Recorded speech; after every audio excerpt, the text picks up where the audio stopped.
He dreams of finding the gold that Hastar was cursed with, and, despite his mother's warnings, resolves to return to the village one day to claim his inheritance. 15 years pass, and Vinayak grows into a man, still obsessed with the treasure he believes lies in Tumbad. He defies his mother's dying wish and returns to the cursed village, where he discovers that the great-great-grandmother is still alive, albeit in a nightmarish state. A tree has grown out of her body, symbolizing her unnatural longevity and the monstrous burden that the family has carried for generations. The old woman reveals the truth to Vinayak. She was once touched by Hastar, and it was this contact that transformed her into the immortal creature she has become. She is a living testament to Hastar's curse.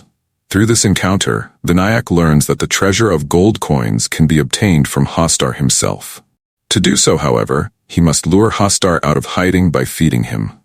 He devises a plan to trick Hastar by using dolls made of dough to satiate his eternal hunger. While Hastar is distracted by the dough dolls, Vinayak is able to steal gold coins from him. This plan works for years, and Vinayak becomes rich by exploiting Hastar's hunger and his own cunning. As Vinayak grows wealthier, he becomes more deeply consumed by greed.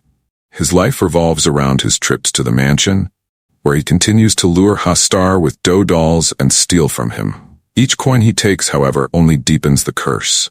The constant need for more drives him to take greater risks. Over time, his greed becomes all-consuming, reflecting the same insatiable hunger that Hastar embodies. In 1947, as India approaches independence from British colonial rule, Vinayak's son, Pandurang, enters the picture. Pandurang, like his father, is drawn into the family's dark legacy. Vinayak, now growing older, brings his son to Tumbad to help him retrieve more gold from Hastar. However, Pandurang too is corrupted by greed, and together they plot to retrieve as much wealth as possible. The father-son relationship becomes strained as Pandurang's own greed begins to mirror that of his father. Despite their initial success in tricking Hastar, things begin to spiral out of control. The dangers of dealing with Hastar grow more pronounced, and the balance of power between the two men shifts. Ultimately, Vinayak's unquenchable greed leads to his downfall. In a moment of desperation, he overreaches, and the plan that has worked for so many years begins to unravel. Hastar, once controllable through Vinayak's cunning, becomes too dangerous to contain. Vinayak's fate is sealed as he succumbs to the very greed that drove him to return to Tumbad in the first place. His tragic end serves as a warning about the consequences of unchecked desire. The story begins with a myth. According to the mythology of the film, the goddess of prosperity is the creator of the universe, the one who birthed the world and all the gods. Among her progeny, Hastar is her firstborn and favorite child. He is given a choice, to rule over all the gold in the universe or to rule over food. Hastar, by greed, chooses both. This choice sets off a conflict that seals his fate.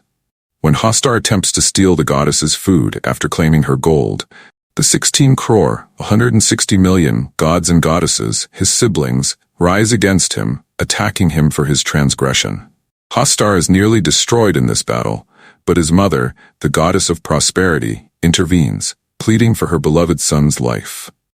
The gods and goddesses agree to spare him on one condition. Hastar will never be remembered in prayers, worshipped, or mentioned in any holy texts such as the Puranas. He must be forgotten. Hastar is condemned to a cursed existence. Though he is allowed to retain the gold he craved, he is eternally deprived of food. He remains a dark, isolated figure, existing only as a myth, unknown to most people, never to be worshipped or revered. But this does not stop the village of Tumbad from building a temple to Hastar, an act that leads to the village being cursed by perpetual rainfall and poverty. Set in the 1920s in the village of Tumbad, the story focuses on one family whose fate becomes inextricably tied to Hastar. This family, spanning 3 generations, is doomed to face the consequences of their greed. At the beginning of the film, we meet Sarkar, the patriarch of the family, who has spent his life guarding the secret of Hastar. Sarkar's mistress, the unnamed matriarch, is the mother of 2 sons, Vinayak and Sadashiv. These 2 boys are raised in the shadows of Hastar's curse, knowing only that their family is somehow cursed, their lives controlled by a secret they barely understand. In Tumbad, the family resides in a mansion that hides a terrible secret. Chained inside a locked room in the mansion is the great-great-grandmother of the family, a monstrous old woman who has been cursed to live forever. This ancient woman, who Sarkar and his descendants are tasked with feeding, is tied to Hastar's curse. The old woman needs to be fed regularly while she sleeps, lest she wake up hungry and revert to cannibalism. Her grotesque and terrifying existence serves as a constant reminder of the dark forces at play in the family's lineage. When Sarkar dies, the mistress decides to leave the cursed village and move to Pune, taking her remaining son, Vinayak, with her. Before she leaves, however, she makes Vinayak promise that he will never return to Tumbad, knowing the dangers that lurk there. Despite this warning, Vinayak is driven by greed.